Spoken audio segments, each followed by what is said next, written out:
Hi friends, welcome back to my channel. ಇವತ್ತು ನಾವು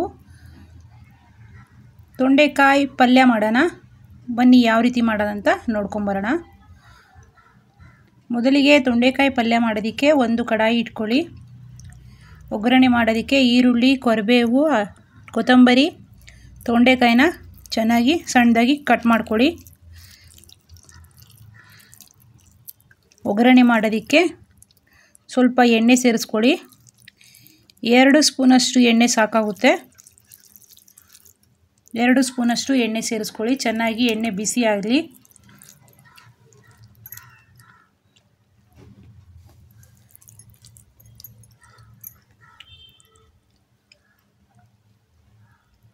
ಎಣ್ಣೆ ಚೆನ್ನಾಗಿ ಬಿಸಿಯಾಗಿದೆ. ಸ್ವಲ್ಪ ಸಾಸಿವೆ, ಸ್ವಲ್ಪ ಜೀರಿಗೆ.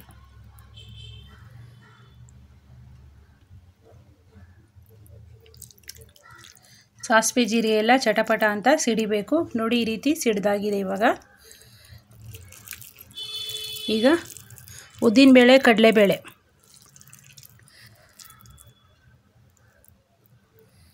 ಇಲ್ಲ ಕಡಲೆಬೇಳೆ ಆದರೂ ಸೇರಿಸ್ಕೊಳ್ಳಿ.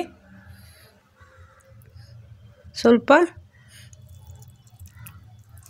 ಬೆಳ್ಳುಳ್ಳಿ ಶುಂಠಿ ಪೇಸ್ಟು, ಹಸಿಮೆಣಸಿನ್ಕಾಯಿ ಖಾರಕ್ಕೆ ಇಷ್ಟನ್ನ ಪೇಸ್ಟ್ ಮಾಡಿಕೊಂಡು ಸ್ವಲ್ಪ ಸೇರಿಸ್ಕೊಳ್ಳಿ. ಒಗ್ಗರಣೆಗೆ ಕರಿಬೇವು, 1 ಈರುಳ್ಳಿ, ಚೆನ್ನಾಗಿ ಎಲ್ಲವನ್ನು ಫ್ರೈ ಮಾಡ್ಕೊಳ್ಳಿ. 2 ಹಸಿಮೆಣಸಿನ್ಕಾಯಿ, ಒಂದು ಸ್ವಲ್ಪ ಶುಂಠಿ, ಒಂದು ಸ್ವಲ್ಪ ಬೆಳ್ಳುಳ್ಳಿ ಹಾಕಿ ಮಿಕ್ಸಿಯಲ್ಲಿ ಸ್ವಲ್ಪ ಜರ್ರಂತ ಅನ್ನಿಸಿ ಸ್ವಲ್ಪ ಒಗ್ಗರಣೆಗೆ ಹಾಕಿ. ಬೇಕಾದರೆ ನೀವು ಜಜ್ಜಿಬಿಟ್ಟಾದರೂ ಹಾಕ್ಬೋದು, ಇಲ್ಲ ಕಟ್ ಮಾಡಿಬಿಟ್ಟಾದರೂ ಹಾಕ್ಬೋದು ಹಸಿಮೆಣಸಿನ್ಕಾಯಿನ. ಈಗ ಕಟ್ ಮಾಡ್ಕೊಂಡಿರುವಂಥ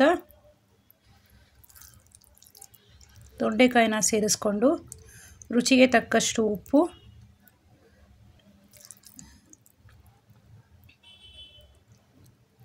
ಸ್ವಲ್ಪ ಅರಿಶಿನ ಪುಡಿ, ಸ್ವಲ್ಪ ಪೆಪ್ಪರು, ಕರಿಮೆಣಸು ಸೇರಿಸ್ಕೊಂಡು ಚೆನ್ನಾಗಿ ಫ್ರೈ ಮಾಡ್ಕೊಳ್ಳಿ.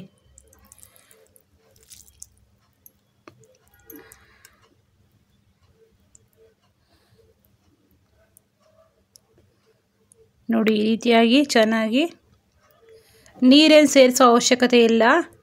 ಆ ಎಣ್ಣೆ ಹಾಕಿರ್ತೀವಲ್ಲ ಅದರಲ್ಲೇ ಚೆನ್ನಾಗಿ ಬೇಯುತ್ತೆ. ಸಣ್ಣ ಉರಿಯಲ್ಲಿ ಮಾಡಿಕೊಂಡು ಬೇಯಿಸ್ಕೊಳ್ಳಿ. ಒಂದು 10 ನಿಮಿಷ ಸಾಕು ಇದಕ್ಕೆ, ಜಾಸ್ತಿ ಏನು ಬೇಕಾಗಿಲ್ಲ. ಸಣ್ಣ ಉರಿಯಲ್ಲೇ ಒಂದು 10 ನಿಮಿಷ ಕಾಲ, ಇಲ್ಲ 8 ನಿಮಿಷ ಕಾಲ ಬೇಯಿಸ್ಕೊಂಡ್ರೆ ಸಾಕಾಗುತ್ತೆ. ಬೇಗ ಬೆಂದುತ್ತೆ ಇದು.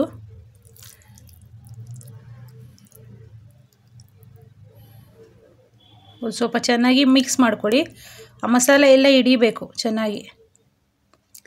ಹಸಿಮೆಣಸಿನ್ಕಾಯಿ, ಬೆಳ್ಳುಳ್ಳಿ ಶುಂಠಿ ಪೇಸ್ಟು, ಪೆಪ್ಪರು ಎಲ್ಲ ಹಾಕಿರ್ತೀವಲ್ವ, ಅದೆಲ್ಲ ಚೆನ್ನಾಗಿ ಹಿಡಿಬೇಕು ಆ ಮಸಾಲೆ ಎಲ್ಲ. ನೋಡಿ, ಈ ರೀತಿಯಾಗಿ ಒಂದು 10 ನಿಮಿಷ ಚೆನ್ನಾಗಿ ಮಧ್ಯ ಮಧ್ಯ ಚೆನ್ನಾಗಿ ತಿರುಗಿಸ್ಕೊಡ್ತಾ ಇದ್ದರೆ ಬೇಗ ಬೇಯುತ್ತೆ. ತುಂಬ ಟೇಸ್ಟಿಯಾಗೂ ಬರ್ತದೆ ಇದು. ಈ ರೀತಿ ಮಾಡ್ಕೊಳ್ಳಿ ಒಂದು ಸಲ. ಒಂದೇ ಥರದ್ದು ಪಲ್ಯ ತಿಂದು ತಿಂದು ಬೇಜಾರಾಗಿದ್ದರೆ ಈ ರೀತಿಯಾಗಿ ಮಾಡ್ಕೊಳ್ಳಿ, ತುಂಬ ಟೇಸ್ಟಿಯಾಗಿ ಬರ್ತದೆ.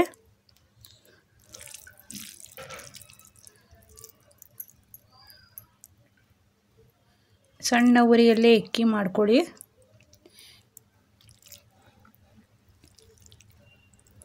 ಬೇಕಾದರೆ ಇದಕ್ಕೆ ಹಾಲು ಸಹ ಸೇರಿಸ್ಕೊಬೋದು, ತುಂಬ ಟೇಸ್ಟಿಯಾಗಿ ಬರ್ತದೆ.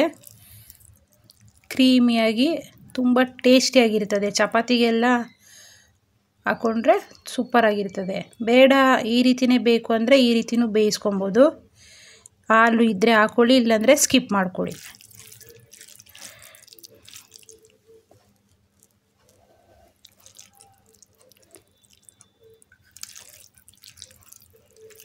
ನೋಡಿ, ಈ ರೀತಿಯಾಗಿ ಚೆನ್ನಾಗಿ ಬೇಯಿಸ್ಕೊಬೇಕು.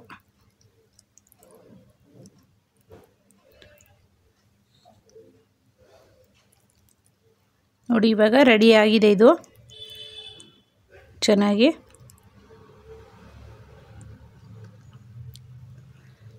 ಇದು ಚಪಾತಿಗೆಲ್ಲ ಸೂಪರಾಗಿರ್ತದೆ. ಈ ತೊಂಡೆಕಾಯಿ ಪಲ್ಯ ನೋಡಿ ಆಲ್ಮೋಸ್ಟು ಬೆಂದಿದೆ ಸೂಪರಾಗಿ. ನಮ್ಮ ವಿಡಿಯೋನ ಎಲ್ಲೂ ಸ್ಕಿಪ್ ಮಾಡಿದ್ದೀರಾ ನೋಡಿ, ಈಗಲೇ ಸಬ್ಸ್ಕ್ರೈಬ್ ಮಾಡಿಕೊಡಿ. Thank you for watching this video. ನಮ್ಮ ಚಾನಲ್ನ ಸಬ್ಸ್ಕ್ರೈಬ್ ಮಾಡಿಕೊಡಿ.